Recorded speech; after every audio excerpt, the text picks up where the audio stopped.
எல்லோருக்கும் வணக்கம். நல்லா உட்காரு. எல்லோருக்கும் வணக்கம். ஹாய் சொல்லு ஆராதனா. ஃப்ரெண்ட்ஸ், இந்த கிஃப்ட் வந்து பார்த்தீங்கன்னா ஞாயிற்றுக்கிழமை வாங்கினது. அப்புறம் வீடியோ போடலாம்னு நினைக்கிறேன், போடவே முடியல. இன்றைக்கி தான் வீடியோ எடுக்கிறதுக்கு நேரம் வந்துச்சு. இன்றைக்கி பார்த்தா மழை. வாய்ஸ் கேட்குதான்னு தெரியல. இதுக்குள்ளே என்ன கிஃப்ட் இருக்கும் அப்படின்னு கண்டுபிடிச்சிருந்தீங்கன்னா கமெண்டில் சொல்லுங்கள். ஓகே, கிஃப்ட் ஓப்பன் பண்ணிடலாமா? இங்கே வேறு எழுதி ஒட்டிக்கிறாங்க, வேறு தெரியப்படே. பார்த்துக்குங்க. கலர்ஃபுல்லான கிஃப்ட் வாங்கி கொடுத்தது வந்து எங்கள் அப்பா. இந்த பொருள் வாங்கினது எங்கள் அப்பா, சரிங்களா? இது எங்கள் அம்மாளுக்கு மட்டும் கிஃப்ட்டுன்னு சொல்ல முடியாது, வீட்டுக்கு ஒரு உபயோகமான பொருள். வீட்டுக்கு தேவையான பொருள். ஏவா நீங்கள்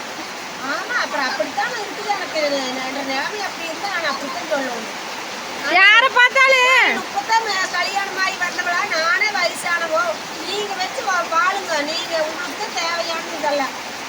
எல்லாரும் என்னங்கிறீங்க, உங்கள் அம்மாவுக்கு ஏஜ் எவ்வளோ? உங்கள் அப்பா பார்த்து சின்ன பையனாட்டுக்கிறார் அப்படிங்கிறீங்க. எங்கள் அம்மாவுக்கு எங்கள் அப்பாவோட ஏஜ் கம்மி தான். அது தோட்டத்தில் ஒவ்வொருத்தரும் அப்படி இருப்பாங்க. நீட்டாக ஃபுட்டு சத்துள்ளதாக எடுத்துட்டோம்னா நல்லா இருக்கலாம். அப்புறம் இந்த மாதிரி வேலை செஞ்சுட்டு சாப்பாடே சரியாக சாப்பிடாம வந்து இப்படித்தான் இருக்கு உடல்.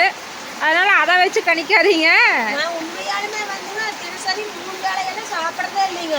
அது சாமி எனக்கு ஓய்வே கிடையாதுங்க. உழைச்சு டைம் ஆயிடுச்சுன்னா காலையில் சாப்பிடாம போயிடுவேன். இல்லைன்னா காலையில் சாப்பிட்டு போனால் மத்தியானம் அங்கே கணக்கு பார்த்து எழுதிட்டு இப்போ செல்ஃபோனில் ஒர்க் பண்ணிவிட்டு இந்த குழந்தைகளை கவனிச்சுட்டு அது சாப்பிடாமையே இருந்துருதுங்க. அது நைட் வந்து இப்படி ஒரு வேலை சாப்பிட்றதும் இல்லைங்க. அப்புறம் நம்ம உடம்பு ஹெல்த்தியை பார்த்துட்டா தான் ஸ்ட்ராங். தோற்றம் பார்த்தா நல்லா இருக்குது. அப்புறம் மனதிலும் கவலை இல்லாமல் இருக்கணுங்க. எனக்கு வந்து எங்கள் அப்பா அம்மாவோட இந்த நாளில் தான் அவ்வளோ ஒரு சந்தோஷமான நாட்கள். மேரீட் ஆனதுக்கு அப்புறமா தான் நான் பட்ட கவலையெல்லாம் வந்து என்னை உண்மையாலுமே ஒன்றும் பண்ண முடியாத அளவுக்கெல்லாம் நான் கவலைப்பட்டுருக்குறேங்க. இன்ன வரைக்குமே நாங்கள் கஷ்டப்பட்டுட்டு தான் இருக்கிறாங்க. வந்துங்க எங்கள் பையன் ஏதாவது ஒரு சிறு தவறு பண்ணாலும் எனக்கு அந்த நெஞ்சுக்குள்ள போட்டு அது மாட்டிகிட்டே இருக்குங்க நண்பர்களே. அது என்னென்ன தெரியும், தூக்கம் நைட் வராதுங்க. அது தூங்காதுங்க, கண்ணெல்லாம் சுருங்கியே போச்சு. நிறைய பேர் சொல்லுவாங்க இது என்ன கண்ணை சுற்றி இப்படி சுருக்கமாக இப்படி சுருங்கி கிடக்கு. அப்புறம் வேலையும் பார்த்தீங்கன்னா ரொம்ப அதிகமான வேலை. அதனால வந்து ரொம்ப உழைச்சி களைச்சி போய் கிடக்குற. காலையில் 5 மணிக்கு எழுந்திருந்து நைட்டு வந்து ஒரு 7 மணிக்கு வந்து உட்காந்துட்டு எனக்கு பாப்பா சாப்பாடு செய்யறதுக்கு ஒரு சுத்தியாக கட்டில் படுத்துருக்காங்க. மற்றபடி எனக்கு ஓய்வே கிடையாது. ஆறாவது குட்டி வாக்குறது பார்த்து என்னடா எமோஷனல் ஆகிடுச்சேன்னு வாக்குது. இப்போ பார்த்தா மூஞ்சி ஒரே மாதிரி இருக்குது. உனையும் அதையும் பார்த்தா சுகாஸ்தா வேற மாதிரி இருக்குது. அங்கதான் வருத்தம் தெரிஞ்சுமா ஐயா சாப்பிடுவான் ஐயா பார்த்து போயிட்டு அப்படின்னு எங்களுக்கு அங்கதான் குழந்தையா இருந்தாலும் வருத்தம் தெரிஞ்சு தெரியுது. பாரு எப்படி பேசுறாங்கன்னு, ரியாக்ஷனை பாரு. அப்புறம் ஆயா தான் வேலை செய்யுது, தாத்தா வேலை செய்யலீங்க.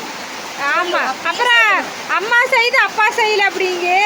கால் கீழே போடு, காலை கீழே போடு. கஷ்டப்பட்டாலும் ரொம்ப கஷ்டப்பட்டாலும் வேலை செய்யவே இல்லைங்க. மேம்பாட்டா இருப்பா அப்படி நேரத்துக்கு கரெக்டு சாப்பிட்டு உடம்பு வந்து ஹெல்த்தியாக வச்சுருக்குறேன் அப்படிங்க. ரெண்டு ஃப்ரெண்ட்ஸ், நான் பேசுறது கேட்குறேன்னு மழை வேறு ரொம்ப அதிகமாகிடுச்சு வீடியோ எடுக்கிறக்கு ஆரம்பித்தோன்னே. சரி, இப்போ கிஃப்ட் ஓப்பன் பண்ணிடலாமா? சுபாஷ் பார்த்து பத்திரமா ஓப்பன் பண்ணுங்க. என்னென்னு முதல்ல கண்டுபிடிச்சிங்கன்னா கமெண்டில் சொல்லிடுங்க. ஒரு குழு கூட கொடுத்துட்டாங்க இளவரச வீடியோவில். மெதுவா ஆராதனாமா கம்முனுக்கு ஒரு. இது வந்து என்னென்னா வீட்டுக்கு தேவையான பொருள் தான். ஞாயிற்றுக்கிழமை வந்தோடனே நாங்கள் தான் கேட்டோம்.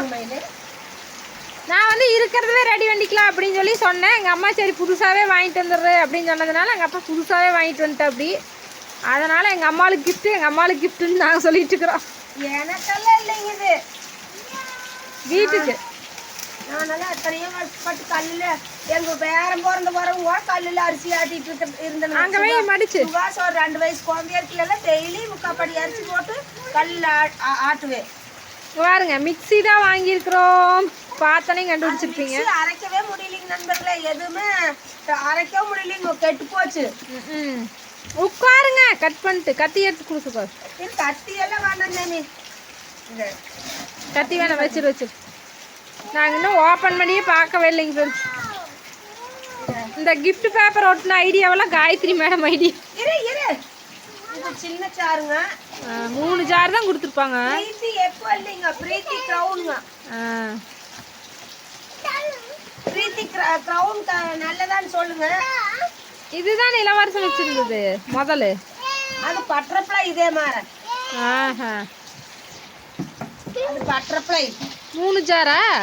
ஆமா. ஓகே ஓகே, பரவாயில்லையே. நம்மளும் முன்னாடி வாங்கியிருந்தோம் இதே மாதிரி தான், ஆனால் கலர் மட்டும் வேற. ஆமாங்க. அங்கேயே போய் உட்கார் சுகாஸ். ஆமா, இங்க உட்காருங்க 2 பேரும் போய் அமைதியா உட்காருங்க. இங்க வந்து உட்காருங்க, இங்க வந்து உட்காருங்க. எடுத்து காட்டலாம் சாறுகளை எல்லாம் நண்பர்களுக்கு.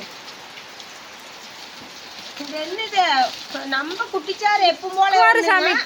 ஒண்ணு. அப்புறம் இந்த ஜார் வந்து நம்மளுக்கு மீடியம் ஜார் இல்லவே இல்ல. இது இருந்துச்சு, அது வந்து வேற மாதிரி கொஞ்சம் நீளமா இருந்தது, இது கொஞ்சம் குட்டையா தெரியுது. இருந்துச்சு. இது மாதிரி நீ போட்டு அரைச்சதே இல்லையே. கொஞ்சமா போட்டு அரைச்சாலும் இது மாதிரி பெருசுல தான் அரைச்சிட்டு. அது போயிடுச்சுல, அதனாலதான் இந்த 1 ஜார் மட்டும் நான் ரெடி பண்ணி வச்சிருந்தேன். 3 ஜாருமே போயிருச்சு. அப்புறம் இது 1 மட்டும் ரெடி பண்ணி வச்சிருந்தேன். இன்னும் 2 இருக்குது. எனக்கு இது மாதிரி நீ அரைச்சது நான் பார்த்ததே இல்லை. எல்லா மிக்சிக்குமே 3 ஜார் தான் வரும். எக்ஸ்ட்ரா ஒவ்வொன்றில் ஜூஸர் இதெல்லாம் கொடுத்தாங்கன்னா தான் 4-5 வரும். இது மீடியம். தள்ளி நில்லு பாப்பா.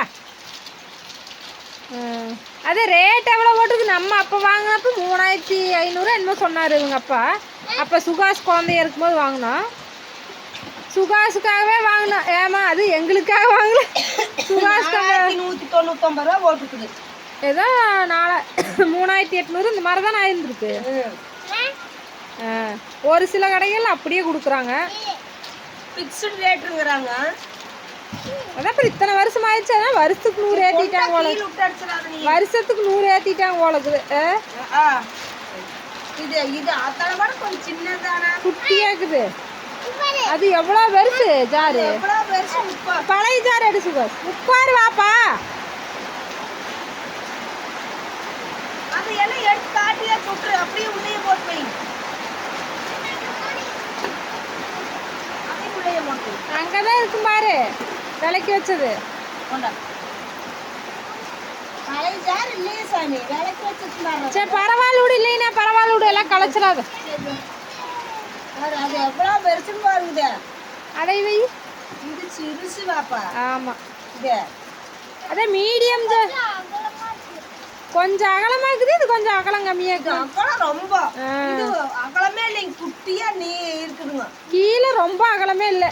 அகலமே இல்ல பாருங்க. எப்படித்தான் கொஞ்சமா தான் பிடிக்கும் பாப்பா. சோட அண்டா மாதிரி லூசா இருக்குது, லூசா இருக்குது. அந்த இந்த மாதிரி மேலையும் வந்து தெரிச்சாலும் இது ஆகாது. எந்திரிச்சு உட்காரு பாப்பா. பாப்பா எந்திரி. அதை எடுக்க வேண்டாம் தங்க. இதையும் எடுத்து காட்ட சொல்லுது. காட்டுறதா? அதையெல்லாம் வேண்டாம். அதை பார்க்காம இருக்கிறாங்க, எல்லாமே பார்த்துருக்காங்க. அது வந்து எங்களுக்கு வால் மாதிரி நீட்டிட்டு இருக்கோம். இது வந்து மொட்டையா இருக்கு ரவுண்டா. அது வால் மாதிரி நீட்டிட்டு இருக்கு. அதையும் ரெடி பண்ணி வச்சுக்கோணும். ஆமா, அதையும் ரெடி பண்ணி வச்சுக்கலாம்.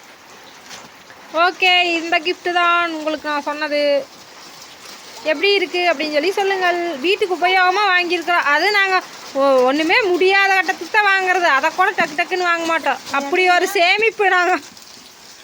அது சேமிப்புங்கிறத விட பணம் அப்புறம் காசு வசதி வேணும்ல, அடிக்கடி ஏதோ ஒன்று வாங்கிட்டே இருக்காங்க. ஆமாம், சேமிப்புனா இந்த மாதிரி தேவையானதுக்கு பயன்படுத்திட்டு இதையெல்லாம் அப்புறம் வாங்கிக்கலான்ட்டு இது பண்ணிடுறது. சாமி அப்புறம் ஒன்றும் முடியாமல் ஓடாத கட்டத்துக்கு மட்டும் பரவாயில்ல. புகைச்சு போகிற மாதிரி சவுண்டு கேட்குதுங்க. ஒரு துளி கூட அரைவிடல. நேத்து கடலை சட்னி அரைக்கிறேன், அது கூட அரைவிட மாட்டேங்குது. அரைவிடவே இல்லைங்க, அப்படியே இருக்குதுங்க இந்த நிலக்கடலை சட்னியை. அதனால சொன்னோன்னே வாங்கிட்டு வந்து கொடுத்துட்டா. அப்படி பரவாயில்ல.